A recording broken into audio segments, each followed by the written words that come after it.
All right, I think I'm live. Hit the button, and it says I'm live. We'll see if it works. Wasn't sure if I was going to get to do it tonight. Stuff came up, and I had a conflict in scheduling, but it all worked out, so I'm here. And I see in chat, it says at 8:31 p.m., Cheryl said hello. So since it's not 8:31 p.m. yet, I'm guessing that was maybe yesterday. So if you're still here, hello and congrats for hanging on that long. Wow. Yeah, I didn't really know what to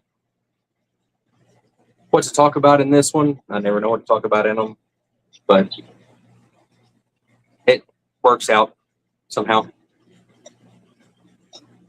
But one thing that I wanted to just kind of cover real quick in the beginning, I know people will come in later, so I'll cover this real quick, and then we can talk about whatever, is stuff from the Bluegrass Bash meetings and coming up and what all's going on there. Moneyless Shirley, I think it is. Welcome in. I'm horrible with like connecting names with screen names, but welcome. And Aquafunder. That sounds familiar. I believe Aquafunder is Greg, unless there's other people that have access to that as well. But so we had our meeting 2 weeks ago. Last week, I had a couple of presentations I had to do that covered the span of me being here. So I wasn't on last week. But 2 weeks ago, had kind of a catch-up meeting with the planning committee, I guess you want to call it, of the Bluegrass Bash. And from then and through now, the stuff that I do have access to see and know and stuff like that, they've got all the class, as far as I know, unless I'm misreading data, all the classes for the shows sponsored. The speakers are all sponsored, so we're on a good path. They say they've already got more people signed up coming under the beta convention side of it than they had last year's convention, and people are registering at a higher rate than they were in previous years. So things are trying to be really good. They're planning on starting some more advertising campaigns, a little heavier coming up. But for now, they're kind of just doing a little bit here and there on Facebook and stuff. I saw them put out something about the vendor room, trying to get vendors to sign up for that. They kind of do in phases of advertising, speaker sponsors advertising, class sponsors advertising, vendor room. But there's a huge vendor room space available, and there are vendors signing up. So if anybody's interested in that, that's a good opportunity there. Looks like Jeff Kane came in. Welcome. Mexicali, welcome. Cinnamon came in. So, and I mentioned it, I think it's in like Foxy Stream, middle of the day or something like that, something that I did, and I kind of mentioned in the Discord. I don't know if anybody else was going to do it or not, but I sponsored a few classes in the Live Bear section under KJE's name, because he was always the type that he would sponsor stuff and donate stuff and really supported the conventions and the clubs and all that. And he enjoyed going to the conventions and stuff. So I thought in this way, by sponsoring it in his name, it will put his name on the award also, and it kind of gets him there in a way also. And I thought that'd be a good way to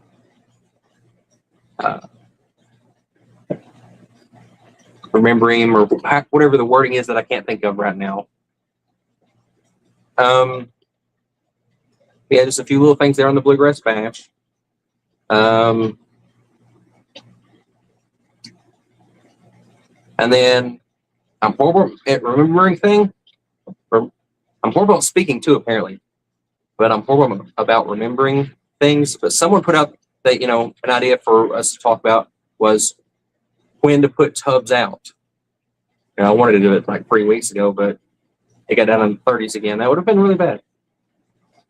Generally, what I aim for, but I don't always go with, is when my last frost date is here locally. So my last frost date is usually the first weekend in May, and that's usually when I will, if I haven't jumped the gun and put them out earlier, that's when I will aim to put my tubs out, because I know it shouldn't frost at that point, which means the water shouldn't freeze, and it should be a decent temperature for them.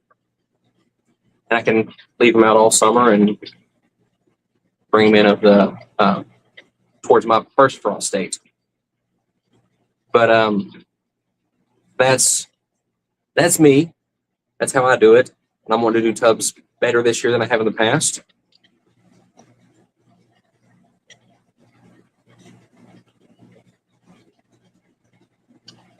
Aqua Finder says, apparently I can't read either. Memorializing. That's probably the word that I'm looking for.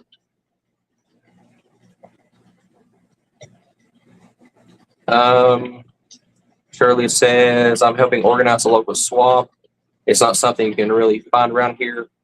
Most fishy stuff is like 2+ hours away. Yeah. And if you need or would like tips of what I've experienced organizing a swap and putting stuff together, feel free to reach out. I see a lot of people go to start swaps and they think, oh, just the weekend before, I'll just tell people we're having a swap and people will show up, or that it doesn't take a whole lot to put on a swap, but it takes some organization, some planning, and some work, really. For my local club, my home club that I put the swaps on for and kind of organize that, I usually start planning it out, if I can, 6 months ahead, start putting some information out about it. And I've got people book tables 6 months in advance. If I wait till the shortest one we've ever pulled together was 3 months out, and that was a struggle. But we've got a lot of stuff going on with our swaps. We've added different components into it over the years to try to make it run more efficiently.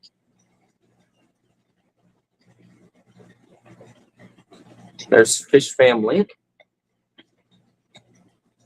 But this summer, starting in April, like next month, is going to be a busy one with swaps and auctions and all that. I've got the Lexington Club up here. We're doing a swap on April 18th.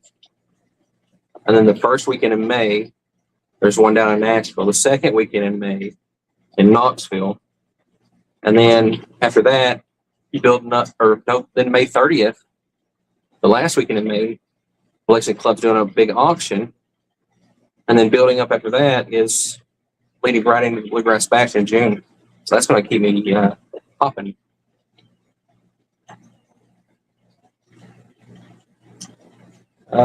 Shirley says that would be great. I'm not doing the bulk of the organizing. I'm mostly recruiting participants. Already have over 30. It's at the end of this month. 30 participants as far as like sellers. That's great. One piece of advice: if you got 30 sellers being there, that's real good.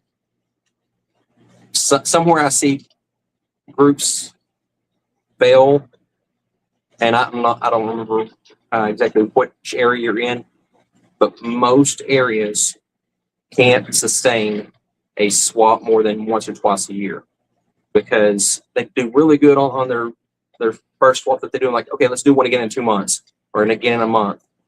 And it gets to the point where the buyers that will be coming start thinking, well, I don't have to go to this one. I can go to the one the following month or in 2 months, because there's going to be another one coming up. And the attendance for buyers starts dropping. And when your buyers' attendance drops, then your sellers' attendance will start dropping, because if they don't have anybody to sell to, they won't show up. So that's one thing that I've seen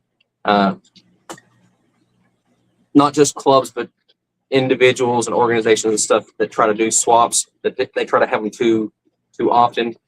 There are a few exceptions. There are some more populated, like bigger cities, they can put them on every other month, and that have to just have the population to bring people in.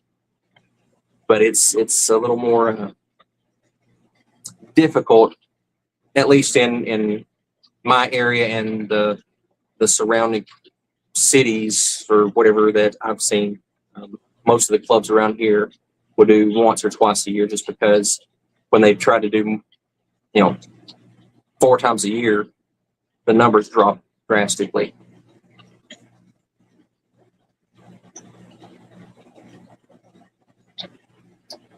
Jeff says he has room and tickets taken care of, licenses, nets, gas. Nets, gas, and food are all that's left to take care of. Sounds like you're ready to just drive on over. Let's see. Shirley says 30 people want to come help and have 30 people want to come and have stuff to bring to swap. We're just going to mostly actually swap. Okay, swap stuff. Nothing formal, just something so we can get to meet each other. Okay, that's a good place to start. And different groups and different clubs and organizations have different goals of what they want to do, and just getting together to trade stuff. That's one direction to go. That may be what you all love doing, and if you wanted to get it to where it's an actual like how some of the traditional swaps are, where people are getting together and selling and stuff like that with the tables and like what you see in videos and stuff. I'm describing it horrible, but it may build into that. You can turn it into whatever you'd like. But that sounds great. 30 people getting together, just trade and swap stuff back and forth. And that is a good method to get people together and get to know each other. For our local club, we used a swap meet as a method for pulling people back together at the end of COVID, because COVID kind of just like knocked everything to pieces, that you couldn't get together and you couldn't meet up with people and all that kind of stuff. So when we could get together again, we had a swap meeting, brought people in, and people from, we're in Kentucky, people from Pennsylvania and Georgia were showing up, and Illinois and a bunch of different states were showing up because nobody else was doing anything. Jeff says our next local swap happens on my work weekend, an hour in the wrong direction. So I may say, I hate when that happens. There are a ton of, I say local swaps, because to me, within 6 hour drive for a swap, one direction is local to me. But there's a ton of them around here within that 6 hour window for me. And I hate missing them when I have to work the weekend or have something else going on. Work gets in the way of a lot of things. Foxy's Fishes, welcome in.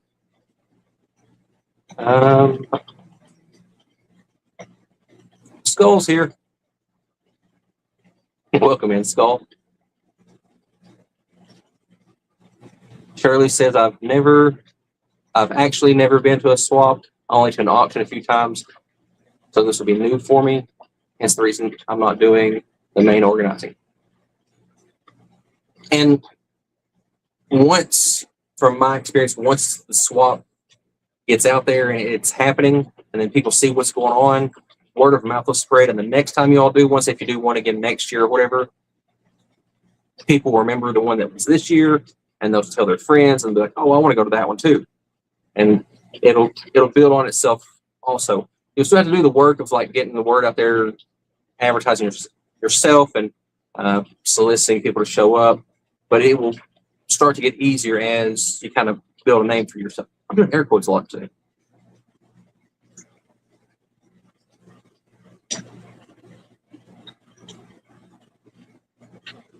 Okay.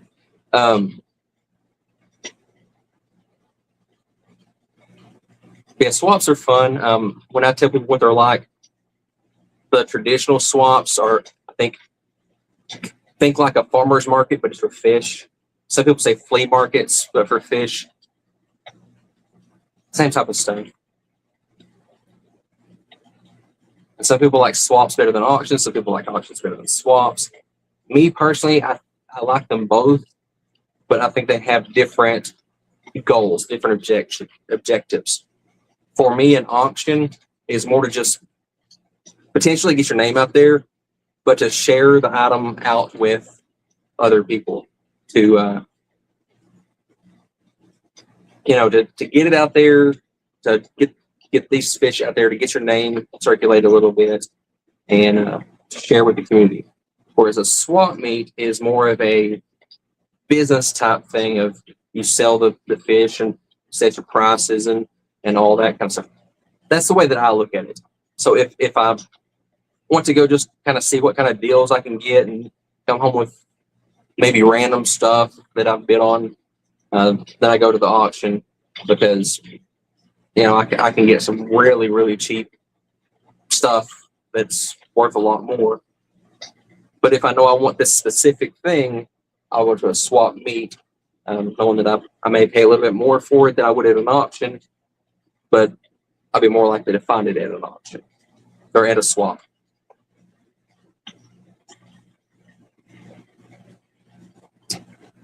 Let's see. Shirley says, I created a local Facebook group for fishing people. Something else we didn't have. I already have almost 40 members. People are excited to see so many of us local. Yeah, and I think you said the closest fish anything is 2 hours, a little over away. And that's pretty common for fish clubs, people traveling 2 hours to get to a fish club. I mean, I know a lot of people say 2 hours, that's crazy. And I'm even more crazy that I drive 3-4 hours just for a fish club meeting, but that's me being crazy.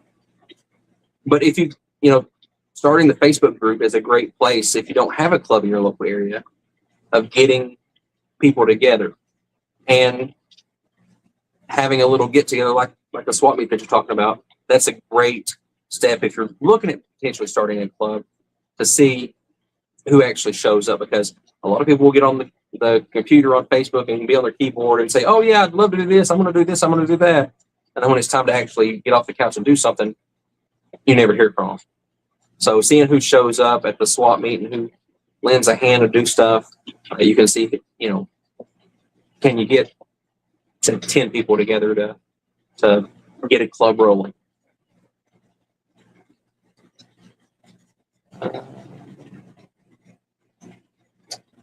Foxy says, we have our first swap meet of the season coming up next week. Gonna swap it the weekend after. Winter flew by. I sure hope winter is gone. I know my little thermostat here is out of camera right now, but where I'm sitting, there's a thermostat right here to tell the temperature of the front part of the building here.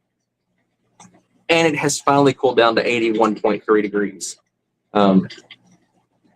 And that's just been because it has stayed cooler outside, and I couldn't run the air conditioner because it wouldn't kick on the cooling. And so it will get upper 80s inside and be like 40 degrees outside.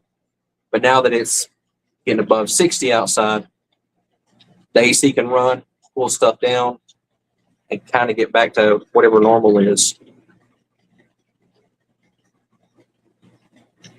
Where am I at? Skull says, I need to take my wife with me when I go so she can try to control my spending habits. Why would you want to do that? Just spend, spend, spend, ask for forgiveness later. Okay. I did that at one point and it became a really bad thing. So maybe don't take my advice on that.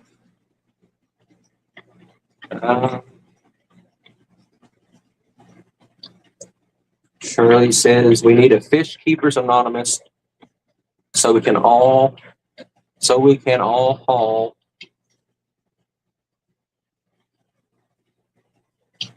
heal. We can all heal from this terrible illness.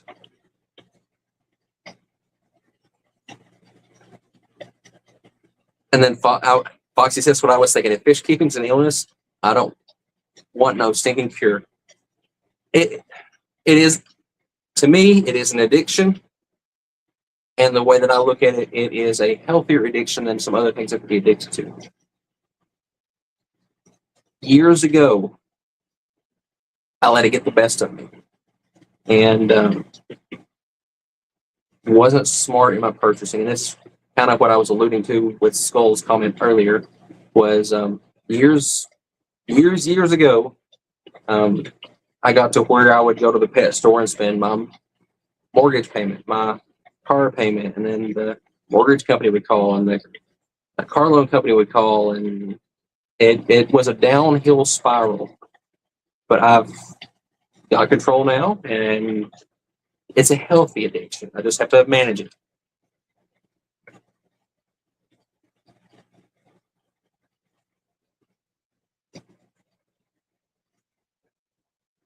Shirley said, I wouldn't mind doing the driving there.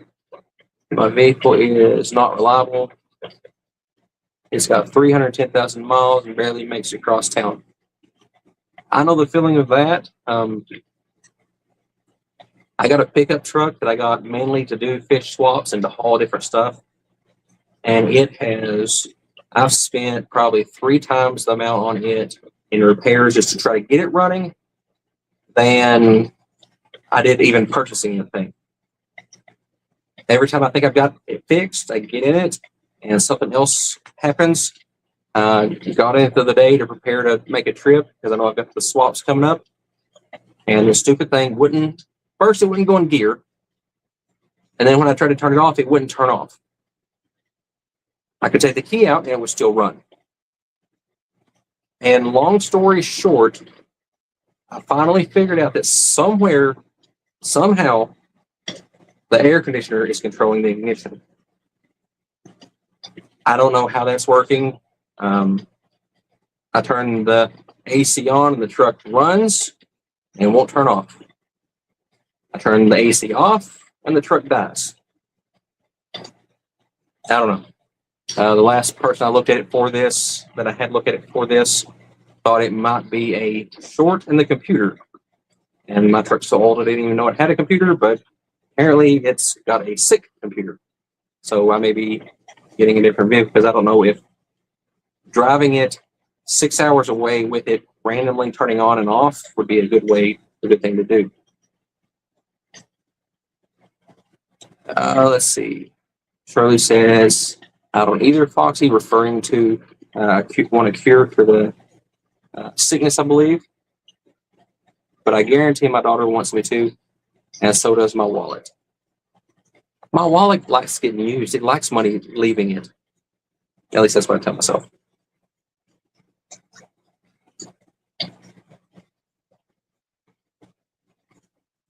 Foxy says it was 64 Monday. Since last night, we've had 2 feet of snow. Wow. With more to come. Still winter, but hopefully not too much longer. Yeah, keep that up there. We don't want any more snow down this way. Nancy B, welcome in. Would an exhaust fan help with the heat in the winter fish room? Yes, and it is in a box over there.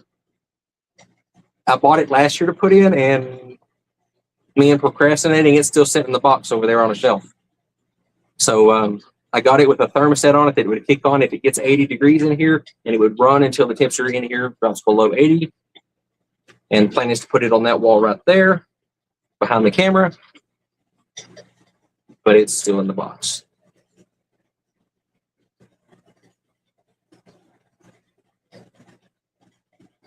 Nancy said she traveled 3 hours to ETAA this weekend. Yeah, it looked like it was I saw pictures.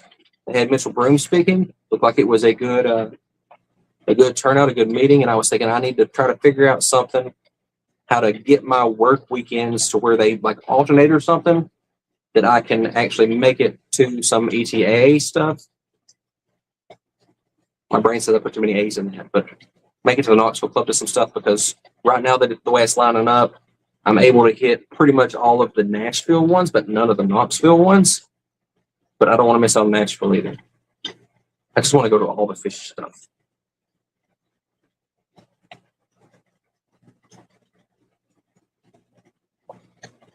Trying to figure out how to get full-time income out of the fish, and I don't have to go to a day job.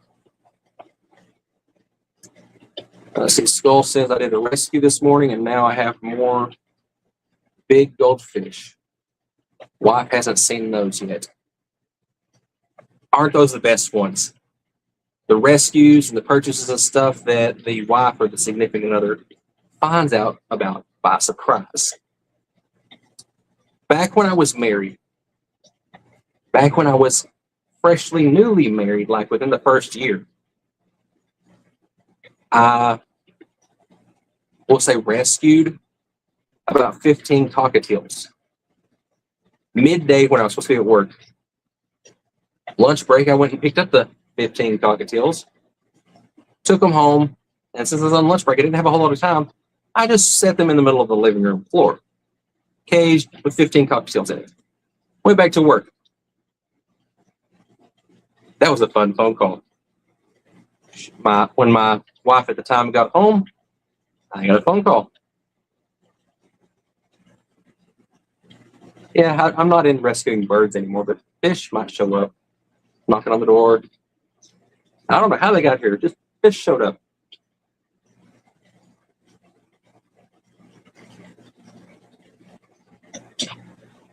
Looks like Cheryl's here, or here still. Like I said, I saw that she was here at, I'm guessing, 8 o'clock last night. Says, hello, everyone, making dinner, so lurking. Thank you for lurking. Thank you for being here. Thank you for saying hello. A lot of times I'm in streams and lurking, making dinner, washing dishes, washing clothes, doing something, and I don't think to make a comment, but thank you very much, because it does let me know that you're there. Someone's there. Well, I got other people here too, but everybody's special.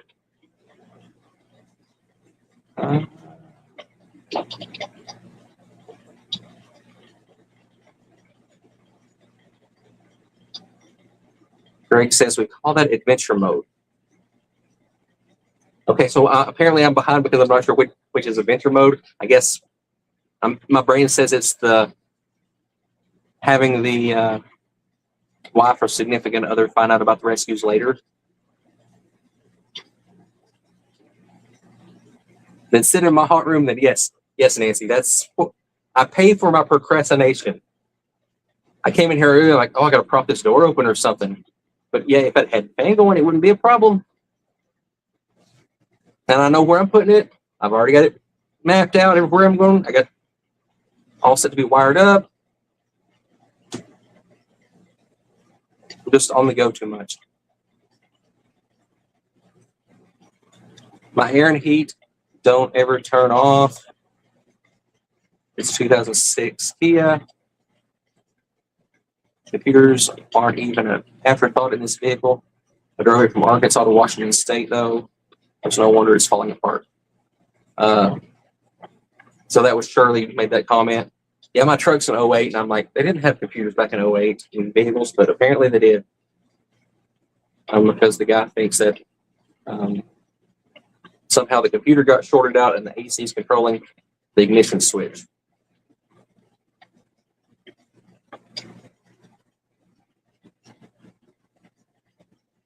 Nancy says that she's had to miss the last 2 Nashville meetings. That may be my fault. You know how we can't be in the same place at the same time? I've been at the last 2. So I can't make the April one, so you should go make that one. Greg says, I love cockatiels. I have one named Ravioli. They're great. I got the 15, and it was a breeding colony, and that's why they just wanted to get rid of them, because they kept breeding, and the person that owned them couldn't separate the family, so they kept having more babies, and she couldn't break the family up and move them off. So I was breeding the cockatiels at the time after that. But they are great. I'm to a point now where I'm not really a fish, or I'm a fish person. I'm not really a bird person anymore. Fish don't make as much noise or as much mess.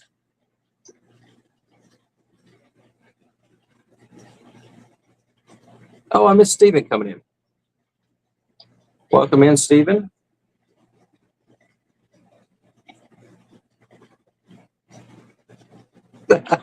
Skull says, I came home one day to a 10-gallon on the porch with 2 Raider sliders in it. No idea who dropped it off here.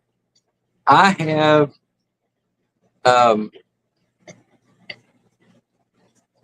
have had similar stuff. I've showed up and there'd be a 20-gallon tank sitting on the porch. And I'm like, don't know where that had come from, but okay. I have had people call me and say, hey, this is a great one. There's a fish tank in the dumpster at the hospital. Do you want it? I will bring it to you. I don't know how the fish tank got in the dumpster at the hospital, why there was I don't know the backstory, but hey, whatever, I'll take it. I was hiking through the woods one day and found a 10-gallon fish tank sitting in the woods. So I had to clean up the woods, right? Another tank came home with me. Oh, the truck is adventure mode. Yes, it has been very much an adventure mode. When I first got it, the first thing that messed up on it was the cable that runs from the gear shift to the transmission came off, so it wouldn't go into park when I got it home. Fuel pump went out while I was driving. Power steering exploded. A rack and pinion blew up. The I don't know all the technical names. The little rod that goes from the steering wheel to the rack and pinion, like a rusted solid, it wouldn't turn. All kinds of stuff on this truck. A heater coil went out. So I'm thinking, of course, trucks are expensive and I'm poor and can't really afford a new truck, but I'm thinking I can't afford to keep this one. Moneyless Maven said she's sorry she missed the stream last night. So I didn't stream last night. If you're referring to me, I didn't. Other people did. If you're referring to me saying that I saw Cheryl's comment at 8 o'clock last night, the first comment on this stream was time stamped at 8-something p.m. and we're not there yet, so I figured it was last night. I was in other people's streams last night, lurking and talking in a few of them.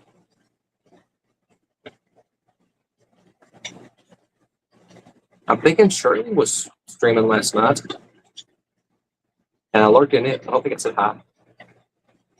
Chasing kids for part of it. They didn't want to go to bed. Nancy's off for the April meeting. See, it's my fault. I go to the meetings and you can't be there because I'm there. We can't be at the same place at the same time. So I can't make the April one, and you're going to be able to be there. That is very odd how that works out. Fish tanks grow on trees. I can believe that sometimes, especially the one I found in the woods.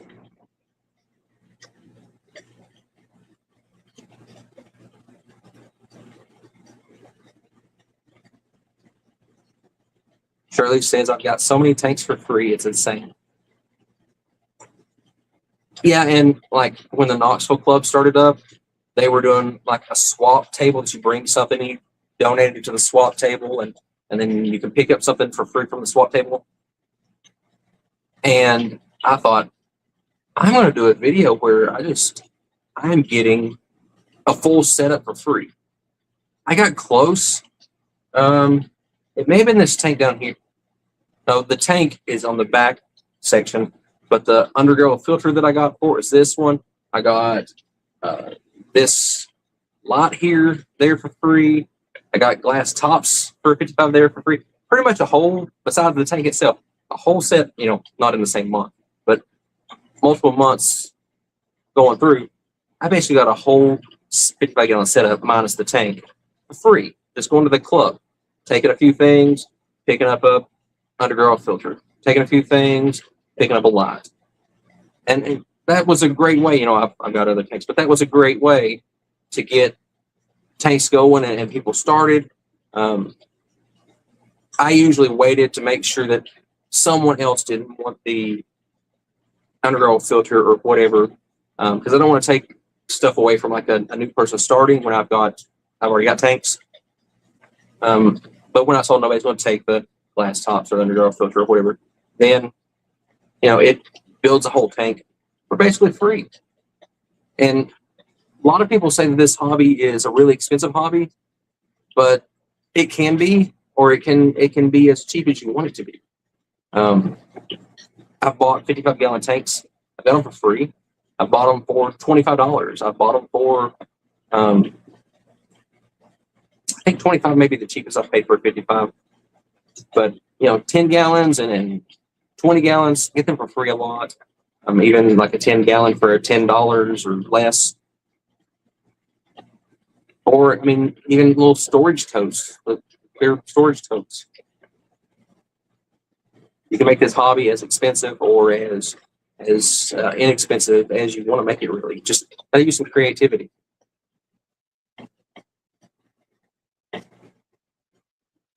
Shirley says, "Oh, I misheard you. Sorry, I streamed last night too, but I always feel bad when I stream over people." And I used to feel bad about, I just started streaming again. I haven't streamed in forever, but I used to feel bad and kind of think, people shouldn't stream over each other. But the more I think about it, I don't have a problem with people streaming over each other, because you got to think about it like it's like TV. There's multiple shows on TV at the same time. Maybe this stream is just us talking about whatever, and somebody doesn't want to hear us just ramble about different things. They want to have a focused in discussion on shrimp. So maybe somebody's streaming about shrimp or about plants. I'm not really into plants that much, so I might not want to watch this plant when I want to watch this shrimp one. So to me, there's no problem with each other streaming over each other. And I know there's been drama in the fish keeping YouTube community in the past, to the level of people feeling physically threatened, or that they could get things happen to them, and to the point that they've left YouTube altogether because of people commenting, "Oh, you streamed over top of me. That's my slot. That belongs to me." And it shouldn't be that way. We're all here to have fun. We're all here to build a hobby and just hang out with our friends online. And I kind of just adopted this 6 o'clock Sunday spot because it worked for me. If somebody else needs to stream at this time, go for it. I'll be right here talking to myself if nobody shows up, but I don't have a problem with people streaming at the same time I do, or that type of thing. Everybody's got to do what works best for them.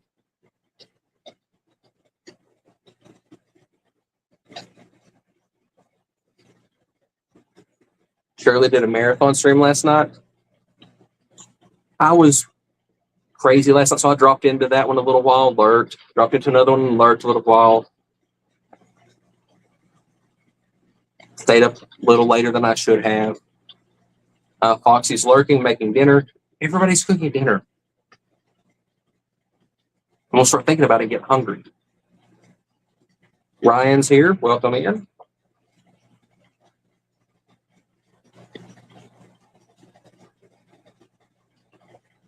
Shirley said, referring to having a marathon, yes, she did.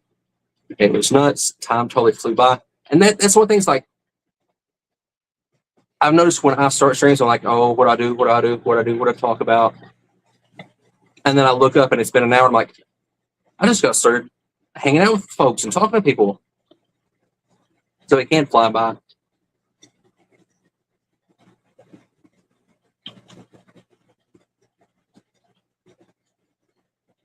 Cheryl says, the biggest tank we got for free was a 90-gallon with stand and sump. Excuse me, I felt that sneeze coming and try to keep it from going. Sorry about that. Biggest tank was a 90-gallon stand-in sump. Looks good in the living room. I haven't got a free 90-gallon. I usually try to stay away from bigger than a 55. I do have a couple 125 and a 75. And the reason that I usually don't get those is because I can't lift them myself. And I'm kind of stubborn that when I get in the mood, I want to do something. I want to move that tank right now. And I don't want to wait on somebody to come help me and try to track down somebody to come help me and find somebody that would help me lift and all that kind of stuff.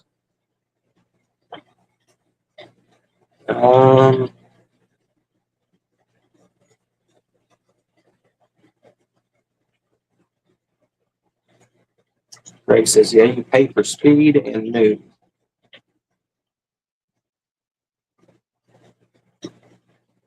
Ryan says, I might have a tank. What do I do now? Will this be your first tank, Ryan? I think I've seen maybe in maybe some other shapes where you mentioned you didn't have a tank. But having a tank is awesome. First thing you do, you put water in it. And that sounds like a joke, but I picked up a tank last weekend and I put water in, that's it. Just because I want to make sure that it can hold water for a length of time and not leak. Cheryl says there's only so many hours in a day, folks streaming over each other. It's going to happen. Exactly. And like I said, I don't care a bit if this person's streaming over that person. I love the fact that YouTube will put the streams up later. I don't like whenever creators make a live stream, and then take the stream down after they've live streamed. That's just me being selfish, because I like to go back and watch them again. Or a lot of times I'm at work and can't watch stuff, so I'll do the replay later. But streaming over top of each other isn't an issue, in that you can watch this stream and then go back and watch the replay of the other one later, and it's win-win for everybody.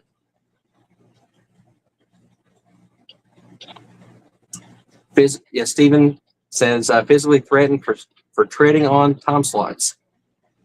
YouTube's be serious. Yeah, it's been a few years back since I've heard that story or talked to the people that happened with that someone called them and went off on them because they streamed at the same time that was the other person's official slot. And the person that got the phone call completely got out of YouTube, completely quit talking to anybody. But this is all just fun and games. It shouldn't be that serious.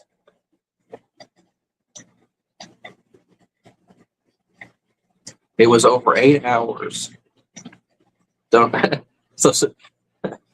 Shirley says her stream was over 8 hours. Honestly, don't know how that happened. Hey, time flies when you're having fun.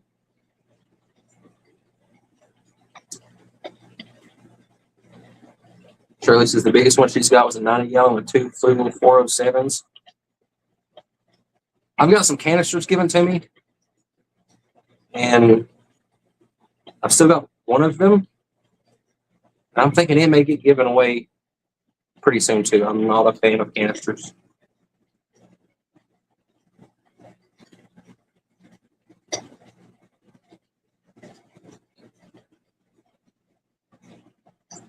Let's see. Cheryl says, Ryan has a lot of tanks. Oh, somebody, I was in a stream and somebody said that if they didn't have any tanks, is it okay to be there? And maybe it was somebody joking, but either way.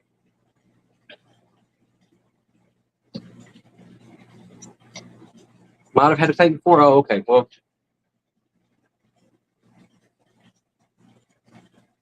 You'll figure it out right.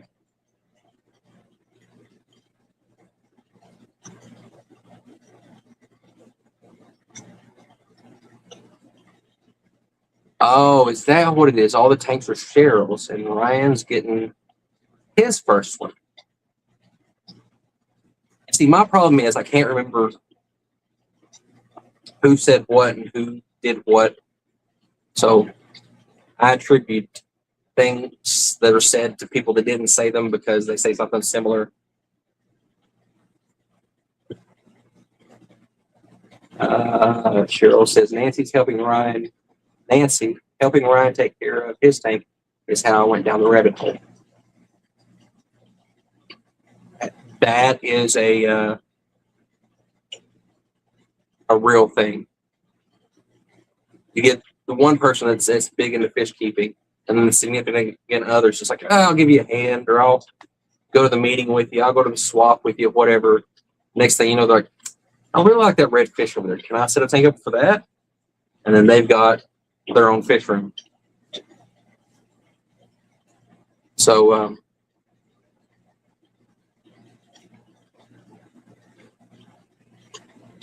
I've got like my girlfriend tagging along to fish clubs with me now too. And at first she went and she's like, I brought a book to read it. And so I'm watching, she's just reading her book. She's got looking up at the presentation stuff. And the next one we go to, the book sits on the table the whole time and she's watching the presentation. And like, okay. And then she starts talking about, well, maybe I would like some fish also. I don't really like your boring ones, brown and silver, tiny little fish. She goes, but maybe I can get some kind of colorful ones. That presentation has some real pretty colorful ones in that one. Maybe I can get something like that. I'm thinking, okay, here we go. The first little trickle into the fish room or fish tank or whatever, and we'll get you on the right path of live bears down the road.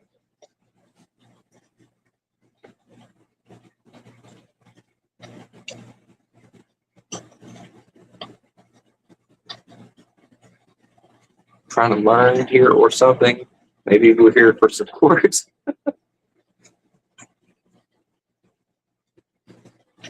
Yeah, then the other day, my girlfriend was here in the fish room looking at some fish. And she goes,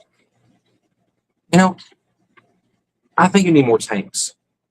You've got this building kind of full. Maybe you need another building that you put more tanks in.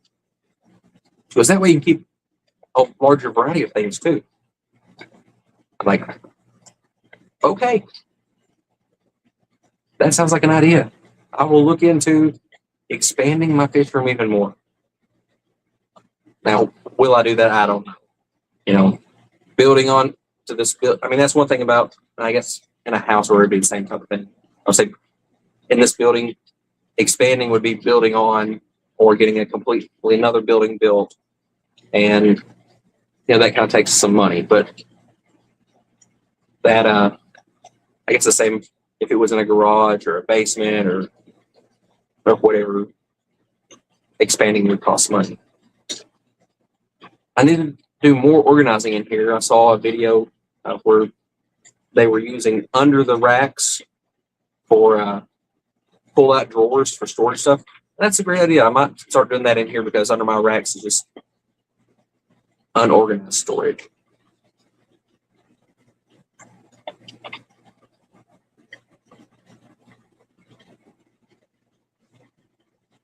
Ryan says, I called the contractor, asked for digging my basement deeper.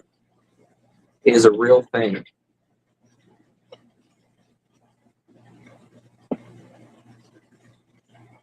I had my first basement fish room. And I don't know if I've got any videos on here still of that.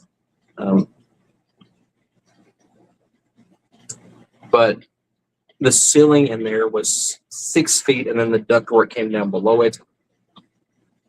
If for me at that house digging the basement deeper was a thing that I could have done, I definitely would have done it.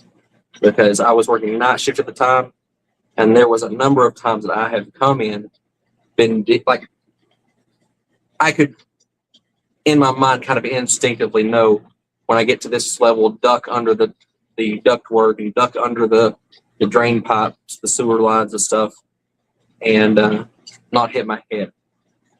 And I'd get home around 4 or 5 o'clock in the morning and go straight to the fish room and take care of stuff. And there was a number of times that I would be dealing with fish and be like looking in a specimen container or dealing with some hoses or whatever and be preoccupied in thought and just walking, completely forget where I am. And the ductwork, the pipes, the whatever would hit me mid-forehead. And there's been times it knocked me completely to the floor. So I would have liked to have had that one just a few inches deeper. But out here in the fish building, I got it that the outside walls are 6 feet. So that's a good height because the tanks are up against those. In the middle, it's 12. So I got plenty of room. I can stand up and do whatever until I like put stuff up high and knock my head off on that.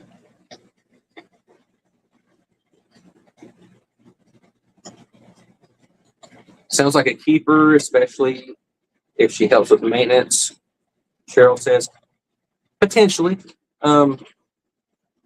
Yeah, I mean, everything seems good at this point.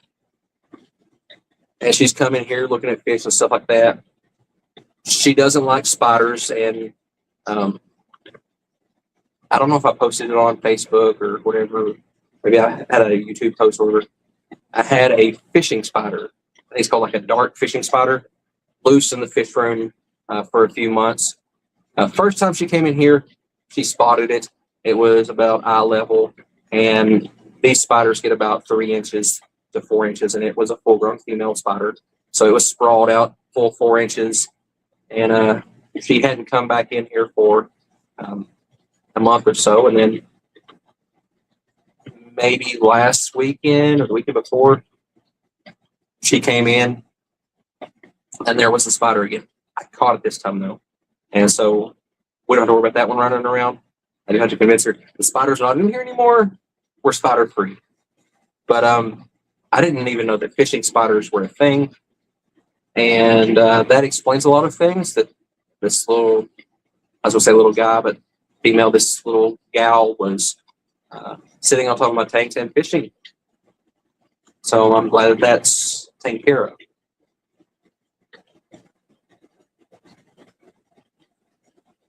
Ryan says, my outside koi pond needs a bigger shovel than me, but indoors as well. I bite off more than I can chew many times. Digging my pond out there, I'm stubborn. I'm like, I've got a shovel, I can dig it.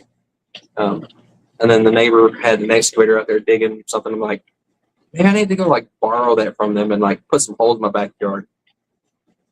But it's fun. I mean, I don't like doing the work, but I like accomplishing the stuff.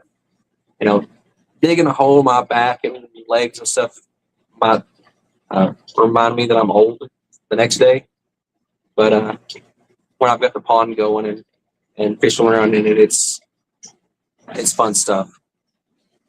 And as you can tell, I start doing things and don't always finish the project. I need to finish painting.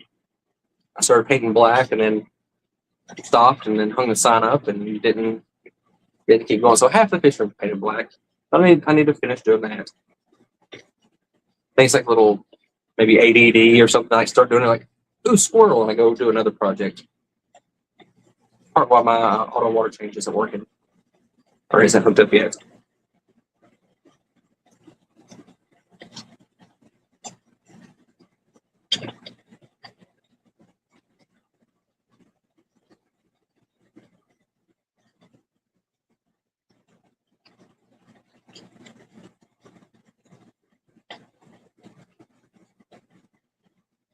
Yeah, my girlfriend says the first fish that she wants to get is a beta. And she says she saw the perfect beta 3 months ago at the, I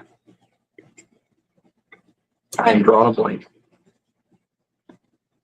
Fish Mania down in Chattanooga. Now keep in mind, Chattanooga is about 4 hours from me. And she saw this fish like 3 months ago. and she wants to drive back down to Chattanooga to pick up this beta that she saw 3 months ago.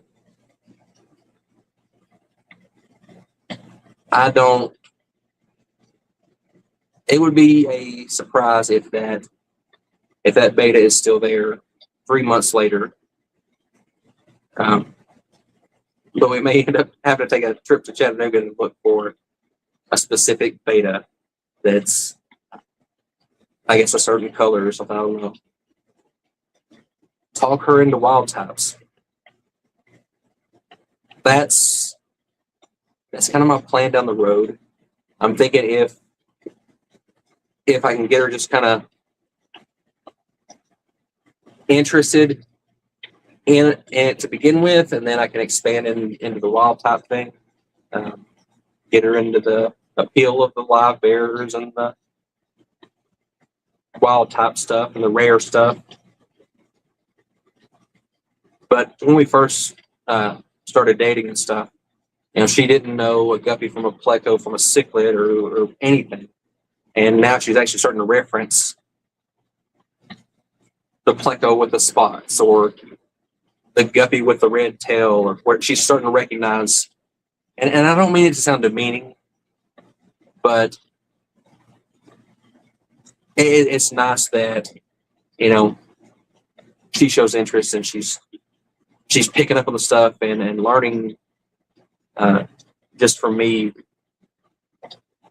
talking about fish all the time, that she's learning the stuff. And it's a unique thing in my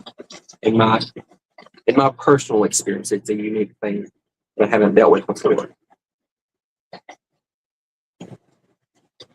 And I'm assuming Shirley says wild types are amazing. I'm smitten by them. I'm assuming you're talking about wild betas. I'm recently getting into those. I've got some beta rubras, and I haven't been paying attention to them, and that's my fault. But I would like to pay more attention to them to learn the behaviors and learn the breeding and learn the care more. But I got them to kind of start trying to go down that rabbit hole, but haven't actually done it yet.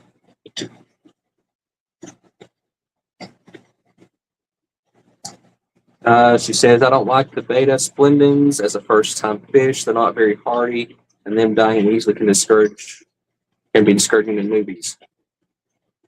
Yes, I would typically, if someone asked me, I typically wouldn't suggest a beta as their first fish.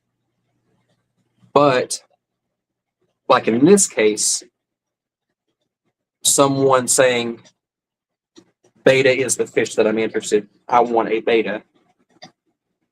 With me being involved in it, that I can use that as a teaching tool to develop her interest, or if it was someone else, their interest in other fish as well, and use that as a stepping stone of, okay, I've got my foot in the door, you're into fish, you ask, why is this one having issues with this, or what can I do with this?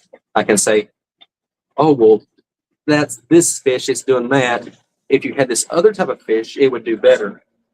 And it's kind of the same thing with the glowfish. I'm not a big proponent of glowfish, but if it gets the door open and a foot into the hobby that you can build from and set people on the right path going forward, I can see where that will work. Wild betas, I just got two types. And then you got some scientific names I'm not used to. So beta A and a group of beta M's. But they are awesome. I love the whole idea of it. And I think if I can pay more attention to my rubras and get their, I kind of glanced ahead and I saw something about water parameters. So make sure that their water parameters and everything set up how they would like it and get them to breed. I think that my rabbit hole tendencies or whatever, that would really be onto them. Um,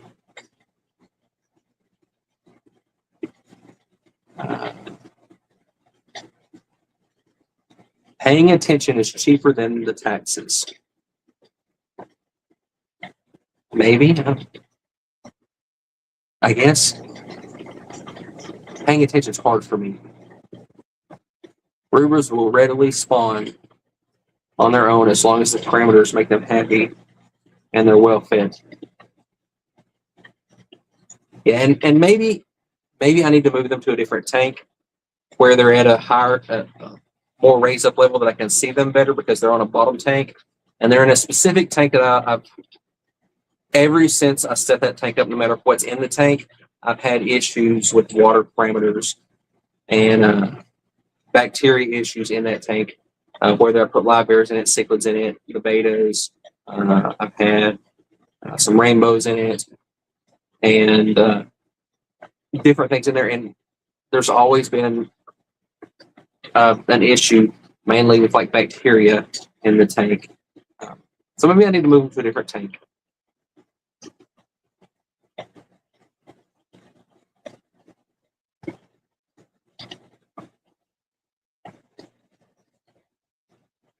Shirley says, I get that. She's got a specific fish in mind. Go from there and build on it. And that's kind of my plan. And at least it's a manageable fish. I've seen people before that they want to get started in the hobby and they want a Dovi cichlid, but they've only got room for a 20-gallon tank. I'm like, that's not really feasible for what you've got available.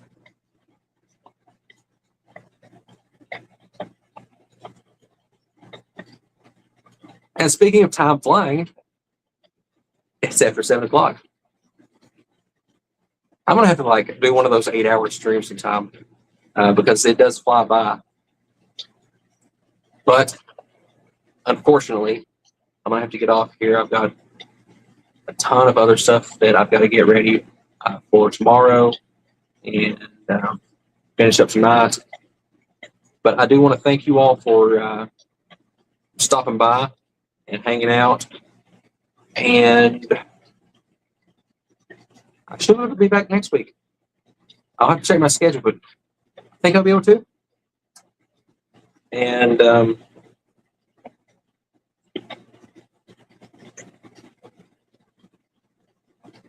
you know, it honestly, if I had the time to do an 8-hour stream, it would be great. It would be easier if I had somebody like a co-host on here with me to talk with. But maybe one time, another time. But I'm rambling on again. But thank you all for showing up, coming out and hanging out. It's greatly appreciated. And I will see you all later. Bye.